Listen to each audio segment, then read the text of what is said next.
Madden Nation, Sgibs here for another exciting edition. It is not your den, it is not my den, but it is the Madden, aka the Laser Show, the internet's most passionate show about John Madden, NFL 13 football, kicking off with a bang. We are on show 245. We're talking Rams, quick pass today. We didn't have many days last week, but this week starting off with a bang here. Talking again, Rams quick pass. I know we saw a lot this weekend actually happen, NFL action. My New England Patriots looking good, 3-2 now, and they're looking like 5 weeks in the season, they're looking like a Super Bowl contender. If you're gonna look me straight in the eye, straight in the face, and tell me that that's not the truth, then I would tell you that you are lying to yourself. The New England Patriots look amazing right now. The biggest thing I would say about the team right now is that they're making plays that they weren't during those two losses. So against the Ravens, they obviously lost by a field goal. Against the Cardinals, they lost by a field goal. I shouldn't even say that about the Cardinals because they got the big fumble at the end of the game there to get a chance to win the game. But overall, what this team is doing that reminds me of teams of yesteryear, the Super Bowl teams. They're making plays. They are making big plays when it counts and when it matters the most. And that's why I feel so confident about this team. I also want to talk about one thing about what the Patriots are doing as well, offensively. I mean, so defensively, they have that swagger of, they're gonna make a big play. Sterling Moore is just the epitome of punching the ball out. I mean, I get it. The whole thing with Lee Evans last year. Shout out to Nick. I know Nick. You probably still feel pain about that Lee Evans drop. So sorry about that, Anthony Millie. I know Millie probably feels that pain too. But the Sterling Moore, catch and then punch ball out is starting to become a trend. It's starting to become a thing that he does, that he's consistently doing. I mean, you saw it last year against Lee Evans, and then you saw a big play last week. He might get beat, but then at the end of the play, he just reaches and he punches. And it's exciting to see a guy like Sterling Moore play. I was pretty happy with Alfonso Denard, the guy 7th round pick out of Nebraska. He played pretty well. He looked pretty nimble.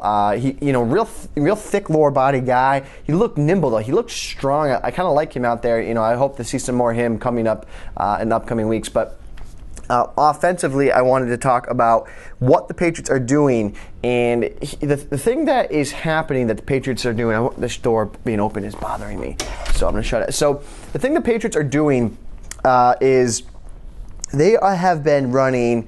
They were talking all today on Sports Talk Radio here in Boston, talking about how the Patriots have been running a gun spread attack, and they got it from the coach over at Oregon. I don't know if that's my accent or if I just don't know how to pronounce it right, but they've been talking about the fact that Belichick and Chip Kelly from Oregon. I don't know. Someone tell me, Oregon. But Chip Kelly sat down with Bill Belichick this past summer, and I guess a couple summers before. Soxy16, what's up, man? Signing off line. But talking with them about how to run the spread attack and what the Patriots are doing now.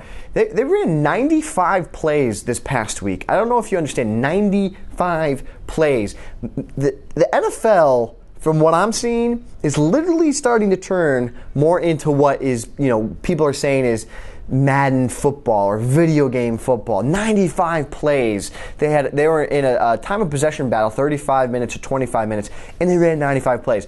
The whole idea of that Chip Kelly Oregon offense is it's not about time of possession, where typically teams say if you win the time of possession battle, that probably means you're going to win the game. It means you're going to have the ball longer, you're controlling the clock, things like that. Your opponent can't get plays in. What's up, Han Solo? I don't know why I'm doing shout outs to the guys that are signing to the PS3, but so his idea is it's not about the time of possession, it's more about the number of plays you run. The more plays you run, the more success you should have. And it's also more about the average number of points that you're literally averaging per minute. And that is a crazy thing to think about. The number of points per minute. So what is that number? And that's what they're focusing on. And so the Patriots that's what they've kind of moved on to this year. And for guys that don't follow Patriot obviously as much as I do, but what I'm seeing is this is going to become a trend that other teams are going to go to. We already saw the Ravens this year. The Ravens are they're moving towards that no huddle offense. Joe Flacco wants to put more on his shoulders to become that elite quarterback. And so the Patriots now are going full onslaught, just attack mode. And what the Patriots are doing is this. They're coming out in two tight end sets, 2 wide receiver package, 1 running back package. And what they're basically saying is, they're going to read the defense. So Tom Brady says, okay, I see that they're in a nickel package, or I see they're in a dime package. Once he sees that, that's when they check down and they say, well, we're going to run. And if you watch that game, they ran a single back, like off tackle, off slam run off the left edge, maybe about 20 times in that game. That's not an exaggeration. It was snap, get to the line of scrimmage as quick as possible, and they just ran that play. And a couple other plays they loved a lot is the toss crack outside. They ran that a couple times.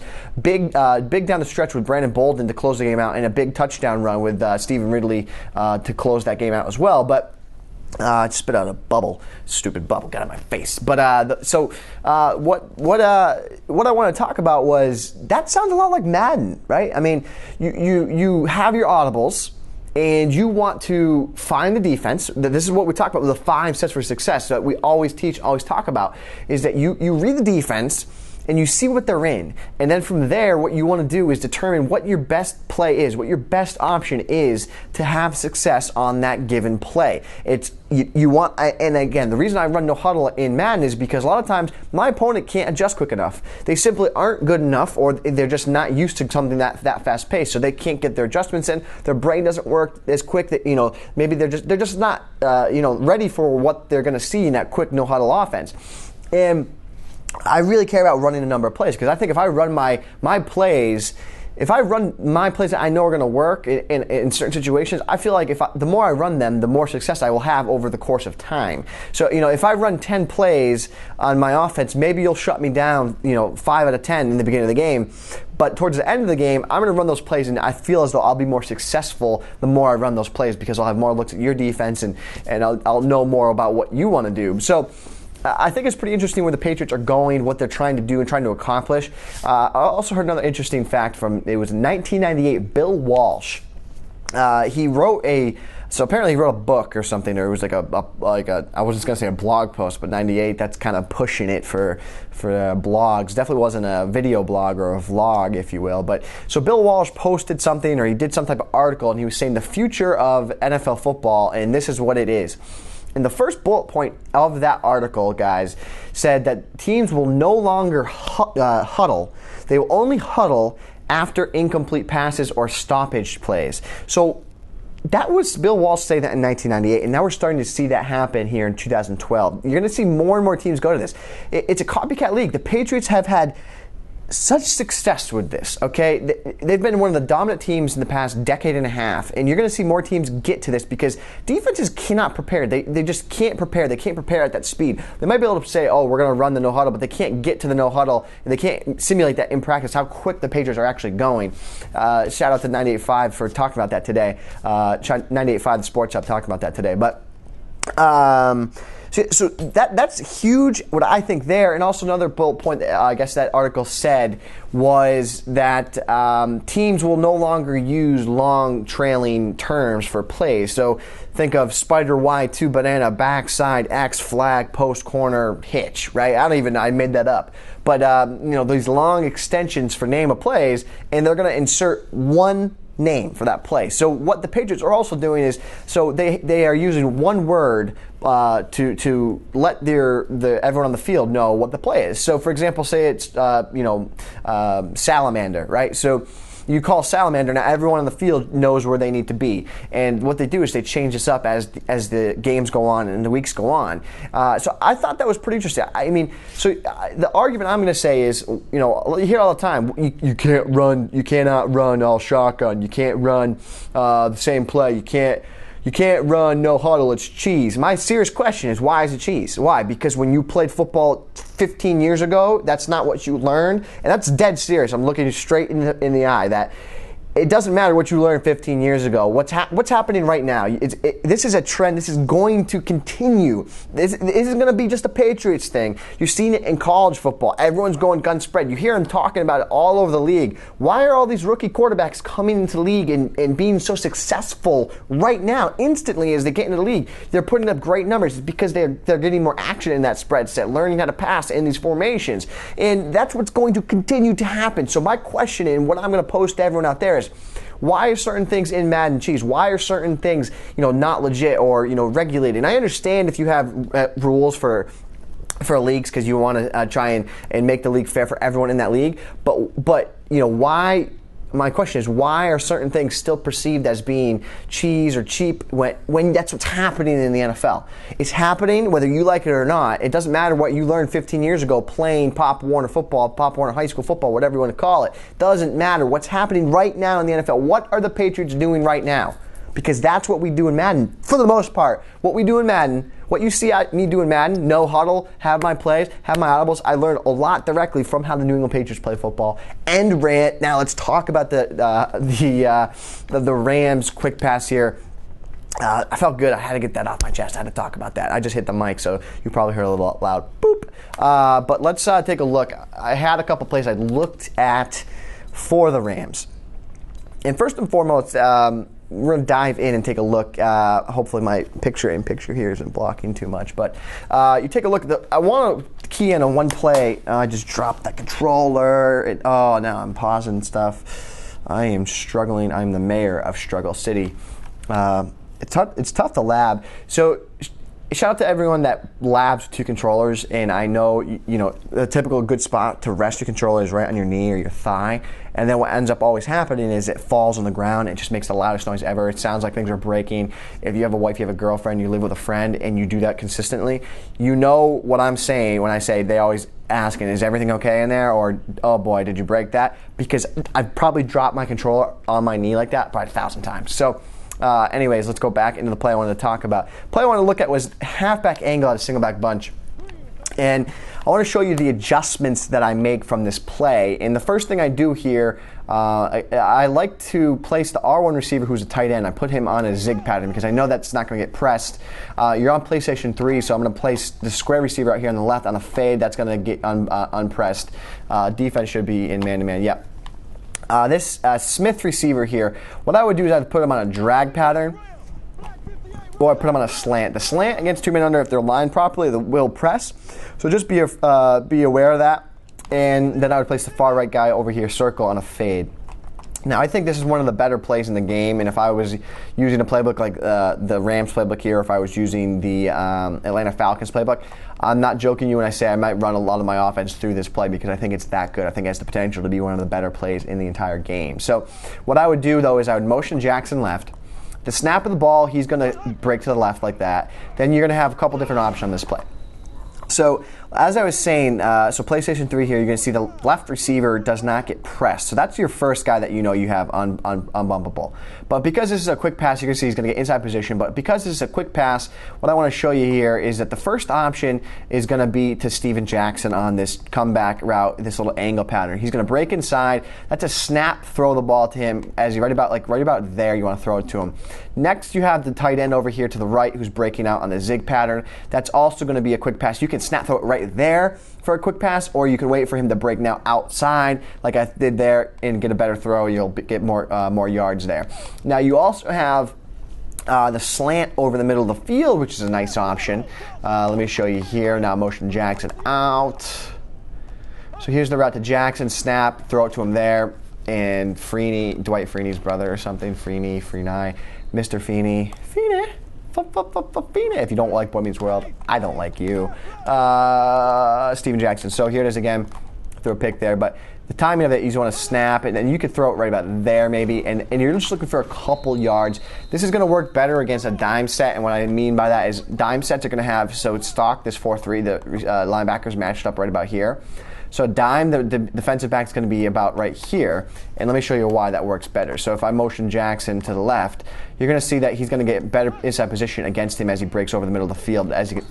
Bad throw, but as you can see with the key point of that is that as he breaks back to the middle of the field like that, he's going to have that inside position where you saw before the linebacker was kind of waiting for him to come run at him, where now Jackson's running by him. So that's where you get that momentum and you can get upfield for some big yards. So that's the first route you want to take a look at in this play.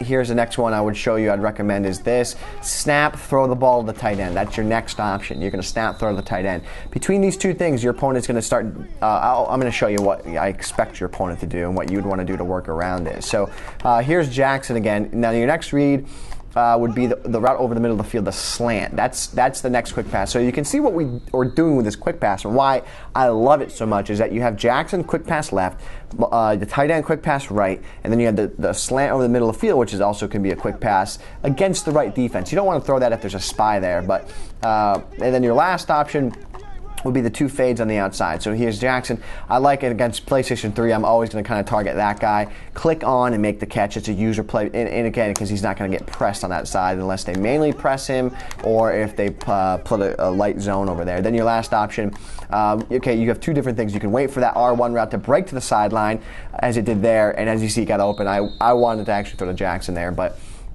what ended up happening was I didn't motion him out far enough. So that's actually something you got to worry about. You got to make sure you motion Jackson out far enough left here so that he doesn't stay in the block. But your last option would be there to mulligan. So the first thing I would recommend, because what's going to happen, you're going to see people do is the following. First thing you're going to probably see is dropping of the yellow zones. I would probably say over here they're going to drop a flat because they know you're going to want to target that zig pattern. So I would expect a flat there and a yellow zone right here to stop that route. And then you're probably going to see a quarterback spy to stop the quick zig. So that's probably, that's how I would try and stop this. Yellow to stop the left, the spy to stop the middle, and the flat to stop the right. Now, what I would do to prevent my opponent from doing this and stopping me is I would leave that X pattern on that X route. That's part of the reason why I like this play so much, because if you leave that there, what's going to end up happening is that receiver is going to break to that sideline, and as you can see, that's an absolutely devastating play. That's a tough play to have to try and defend, that deep corner route, especially in combination with the other quick passes that you have. So let me go back in and show you again. This works like any type of bench play that you might have. It's all kind of the same stuff. So here's that bench route, and again, he just sits hard on that. And for you guys at home, that is the pass lead on that is like this. So if you look at the controller, I would hold it here and throw it that way, and you can see the screen is going to go that way. So that's about a 3 o'clock flat throw that you want to use a total control pass lead there. The other way you're going to want to target and win on this play is you're going to really want to kind of consider putting a halfback draw. Let me first make sure that's an actual play. I would expect that it is a halfback draw. So let me see. You want to make sure, halfback draw is one of your audibles and combo it with this play. So here, let me just show you what that setup looked like again. So if they do run that setup, then play a lot of coverage defense, then you can hit them with the halfback draw, and you can get up in their face with that halfback draw. Let me show you that one more time. So you're going to make them pay for running that coverage style defense. Be patient, as you see the patience I had there, and I'm able to get 4 or 5 yards. So you combo that with the halfback draw, combo that with, let's see if they have a good running play. I know this is a quick pass day, but let's see what they have for run plays. I don't like the runnable down sprint. They got the draw, which I like. Toss crack, I don't really like. Yeah, actually, your run play is left with the sprint or with, it's tough with the sprint or with the draw. I'd say the draw definitely. But one way I would run the sprint is if you flip the play or playmaker the run to the right, and then you have all the blocking to the right with the 3 bunch guys, and then a pulling lineman. That can kind of be sort of good, sort of effective. Just know the guys can shoot that gap. Just be aware of that, and just know that. Learn to love it. Learn to love it what it is. But other plays you can combo this with here, guys. This play, obviously, I love this play.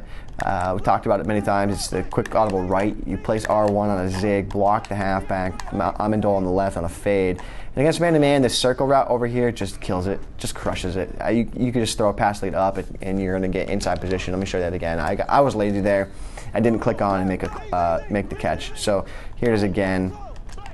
against man-to-man, yeah, you'll see he breaks the sideline. I want to throw an inside pass lead right about like now. Click on, and you're going to see that's how you're supposed to do it. I just got greedy and threw it. Got lazy with my run. So, guys, as always, show 245. I wanted to, I did a little longer show today. Got a little back into how it used to be, when it was more raw, more old school Madden TV, Madden TV. But it's still the same show, guys. Show 245. Excited. We're going to be back tomorrow with the Rams man beating play.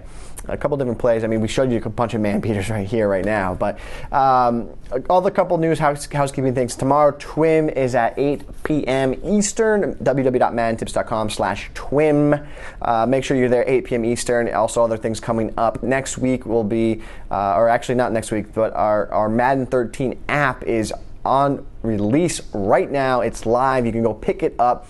What you're going to get on that app, let me show you here. What you're going to get on that app.